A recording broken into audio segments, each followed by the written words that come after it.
आज के इस वीडियो में हम आपको स्वामी विवेकानंद जयंती और राष्ट्रीय युवा दिवस पर स्पीच देने के लिए 4 पॉइंट्स बताएंगे।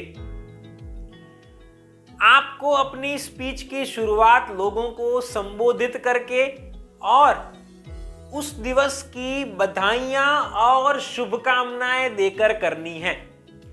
उसके बाद जो सबसे पहला मुद्दा आपको कवर करना है वह है कि आप स्वामी विवेकानंद के जीवन का कोई रोचक प्रसंग बताइए।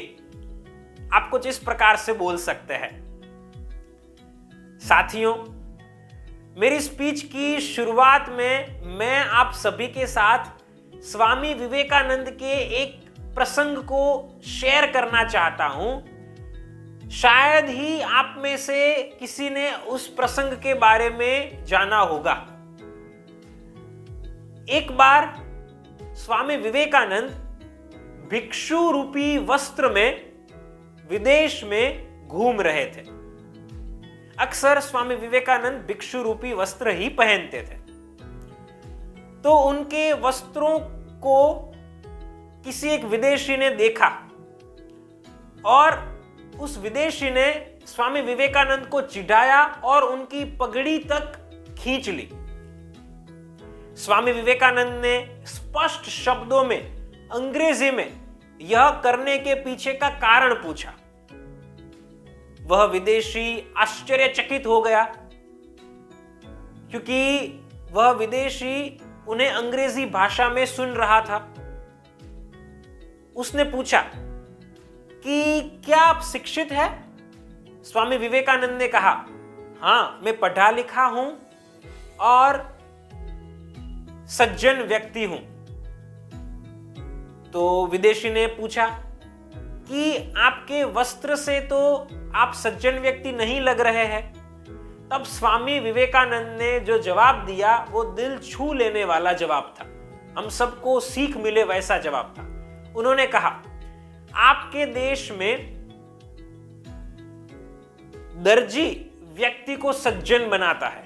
आपके देश में दर्जी व्यक्ति को सज्जन बनाता है, जबकि हमारे देश में हमारा व्यवहार हमें सज्जन बनाता है।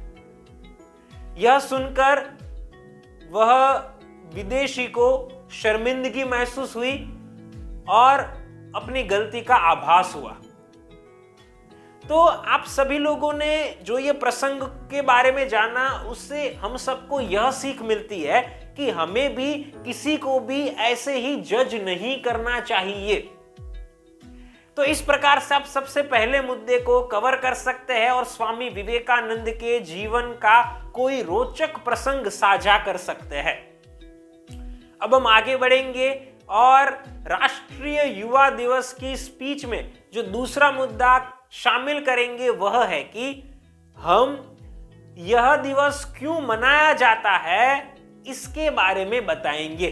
आप कुछ इस तरह से बोल सकते हैं।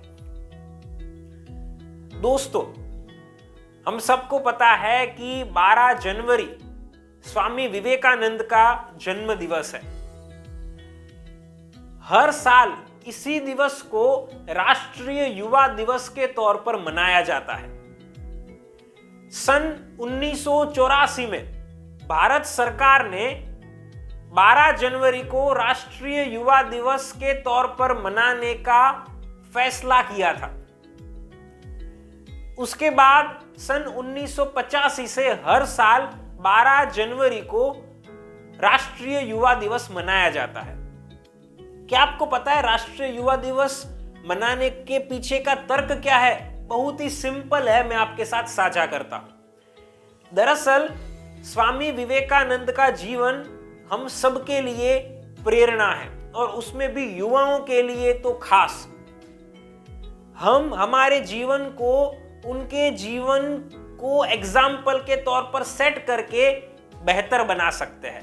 हाँ जी, हम हमारी लाइफ को बेहतर बना सकते हैं। स्वामी विवेकानंद कहते थे कि हमें हमारे जीवन की चुनौतियों को पहचानना चाहिए, उनके बारे में सोचना चाहिए और कैसे उसमें से हम बाहर निकल सकते हैं, उसके प्रयास करने चाहिए।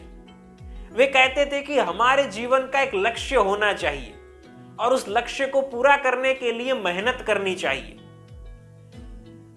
स्वामी विवेकानंद कहते थे कि आज का युवा कल का भविष्य है। अगर युवा प्रगति करेगा तभी देश का विकास होगा। तो इसलिए बहुत ही सिंपल कारण यह है कि हम सब स्वामी विवेकानंद के जीवन से प्रेरणा प्राप्त कर सके, इसलिए हर साल 12 जनवरी को राष्ट्रीय युवा दिवस मनाया जाता है। तो इस प्रकार से आप दूसरे मुद्दे को कवर कर सकते हैं और अपनी स्पीच को कंटिन्यू कर सकते हैं। यह शामिल करने के बाद अब हम हमारी स्वामी विवेकानंद जयंती पर तीसरे मुद्दे को कवर करेंगे और वह मुद्दा है कि हम स्वामी विवेकानंद के बारे में कुछ कम प्रचलित बातें हमारे भाषण में बताएंगे। आप कुछ इस तरह से बोल सकते हैं, साथियों, हम सबको पता है कि स्वामी विवेकानंद का जीवन छोटा था। सन 1902 में सिर्फ 39 साल की उम्र में, 39 इयर्स की एज में उनका निधन हो गया। स्वामी विवेकानंद हम सबको बहुत सारी चीजें सिखा कर गए थे। ऐसा कहा जाता है कि उनके निधन के दिन कुछ समय पहले ही शाम को उन्होंने 3 घंटे तक योगा किया हुआ था। ऐसा कहा जाता है कि वे पूरे दिन में सिर्फ 2 घंटे के करीब ही नींद लेते थे। हर 4 घंटे काम करने के बाद 15 मिनट की झपकी लेते थे। सन 1897 में स्वामी विवेकानंद ने कोलकाता में रामकृष्ण मिशन की स्थापना की थी, कि जो संस्था आज भी समाज सेवा के कार्य करती है। उसके बाद सन 1898 में गंगा नदी के किनारे बेल्लूर में उन्होंने रामकृष्ण मठ की स्थापना की थी। वह एक ऐसा पवित्र स्थल है कि जो कोलकाता के जाने माने स्थलों में से एक है। तो इन सब से हमें पता चलता है कि स्वामी विवेकानंद का जीवन भले ही छोटा था, लेकिन इतने छोटे से जीवन में उन्होंने बहुत कुछ किया और आज इसीलिए वे इतने विख्यात हैं। तो इस प्रकार से हम स्वामी विवेकानंद जयंती के भाषण में तीसरे मुद्दे को शामिल करेंगे। अब आगे बढ़ना है और हमारी राष्ट्रीय युवा दिवस की स्पीच में 4th and last point cover करना है। वह है कि हम युवाओं को कोई एक सलाह देंगे। आप कुछ इस तरह से बोल सकते हैं, फ्रेंड्स, वैसे तो युवाओं की अगर बात की जाए तो युवा हमारे देश में बहुत ही तरक्की कर रहे हैं। पहले युवा जितनी तरक्की करते थे उससे काफी ज्यादा गति में आज के युवा तरक्की कर रहे हैं। लेकिन एक बात मैं जरूर कहना चाहूंगा कि जो बात कहनी आवश्यक है, हम सब लोग हमारी पढ़ाई के ऊपर तो ध्यान देते हैं, लेकिन बहुत कम लोग वैसे होते हैं कि जो स्किल डेवलपमेंट के ऊपर ध्यान देते हैं। जितना एकेडमिक्स इंपॉर्टेंट है, करियर महत्व का है, उतना ही हमारे सेल्फ को डेवलप करना इंपॉर्टेंट है। हम सबको पढ़ाई के अलावा stress management skills, time management skills, communication skills इत्यादि सीखनी चाहिए। हाँ, कुछ लोग हैं ऐसे कि जो इन चीजों को सीखते हैं, लेकिन हमारे देश में बहुत सारे लोग वैसे हैं कि जो अभी भी इन चीजों के ऊपर महत्व नहीं दे रहे हैं। स्कूल्स और कॉलेज में इन चीजों के ऊपर कम इंपॉर्टेंस दिया जाता है। तो मैं आप सभी को एक बात जरूर सजेस्ट करना चाहूंगा कि आपकी पढ़ाई के ऊपर तो ध्यान दीजिए, लेकिन स्किल्स को भी डेवलप कीजिए। अगर आप ये स्किल्स डेवलप करेंगे तो अपने करियर में भी बहुत तरक्की कर पाएंगे, और साथ साथ आज के समय में लोगों का तनाव बहुत ही बढ़ गया है, आप अपने तनाव को मैनेज कर पाएंगे।